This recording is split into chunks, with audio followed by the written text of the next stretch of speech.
पोद्दार सदन की भव्य और ऐतिहासिक दीवारें आज तक के सबसे कठिन नैतिक और सामाजिक तनाव से गुजर रही थीं। परिवार की कानूनी प्रतिष्ठा और सम्मान फर्जी एआई वीडियो के कारण सार्वजनिक रूप से तार-तार हो रहा था। माधव की रिटायरमेंट पार्टी की रात, जब अपराधी वरुण एक डिलीवरी बॉय बनकर आया और अरमान को चकमा देकर भाग निकला, तो अरमान और अभीरा की हताशा केवल व्यक्तिगत नहीं थी, ये न्याय की अस्थायी हार थी। अरमान के मन में एक गहरा शून्य उतर आया, लेकिन अभीरा ने अपनी जिद और अरमान में अपने विश्वास को नहीं छोड़ा। अगले 48 घंटे एक वकील और उसकी पत्नी के लिए परीक्षा की घड़ी थे। अरमान अपने चेम्बर्स में खुद को बंद करके पुलिस और साइबर विशेषज्ञों की टीम के साथ सीसीटीवी फुटेज को एक-एक फ्रेम करके खंगालते रहे। अभीरा ने उन्हें कॉफी दी, उनका हौसला बढ़ाया और हर बार जब अरमान थकते तो उन्हें याद दिलाया कि न्याय के लिए लड़ना उनकी पहचान है।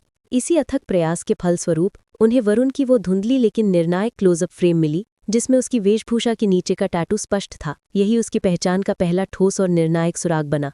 पुलिस ने तत्काल इस सुराग को भुनाया और अरमान ने खुद इस ऑपरेशन को लीड किया। अपनी वकीली कुशलता का प्रयोग करते हुए पुलिस को सही दिशा दिखाई। आखिरकार एआई वीडियो बनाने वाले मास्टरमाइंड वरुण को शहर से दूर एक परित्यक्त गोदाम से गिरफ्तार कर लिया गया।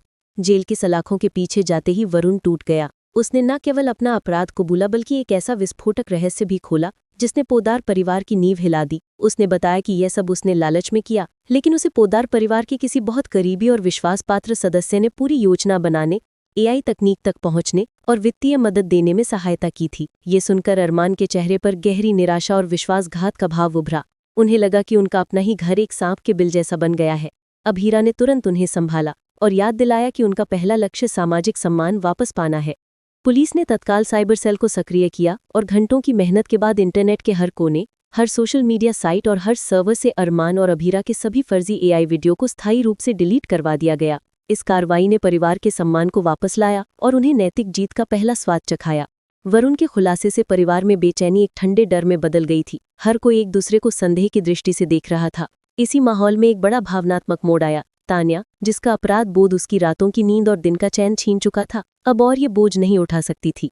उसकी आंतरिक पीड़ा चरम पर थी। उसने बिना किसी के दबाव के सीधे घर के केंद्र में कावेरी दादीसा के सामने समर्पण कर दिया। पूरे परिवार के सामने वो घुटनों पर बैठ गई और रोते हुए खुद ही सच्चाई बताई। उसके आंसू सच्चे थे। उसने कांपती आवाज में कबूल किया कि उसने व्यावसायिक मुनाफे के लालच में अज्ञानतावश वरुण के आकर्षक डिजिटल बिजनेस में बड़ी रकमें इन्वेस्ट कर दी थी। उसने बार बार दोहराया कि वो परिवार को नीचा दिखाने के उद्देश्य से नहीं, बल्कि व्यापारिक सफलता की होड़ में फंस गई थी।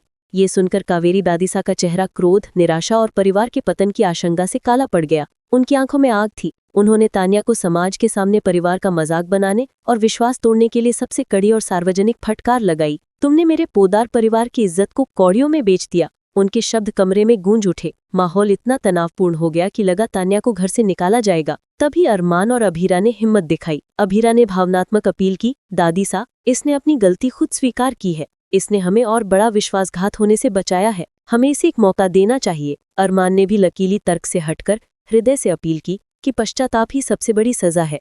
इस मानवीय हस्तक्षेप के सामने कावेरी दादीसा का कठोर अनुशासन पिघला। उन्होंने भारी मन से तान्या को माफ कर दिया, लेकिन उसे चेतावनी दी कि यह अंतिम मौका है। इस माफी से तान्या को अपनी गलती का गहरा एहसास हुआ और उसने परिवार की सेवा में खुद को समर्पित करने का संकल्प लिया। इस कानूनी जीत और भावनात्मक पुनर्मिलन के बाद अरमान और अभीरा के रिश्ते ने एक नया आयाम छुआ। इस पूरे तूफान ने उनके बीच के अटूट विश्वास को और भी गहरा किया।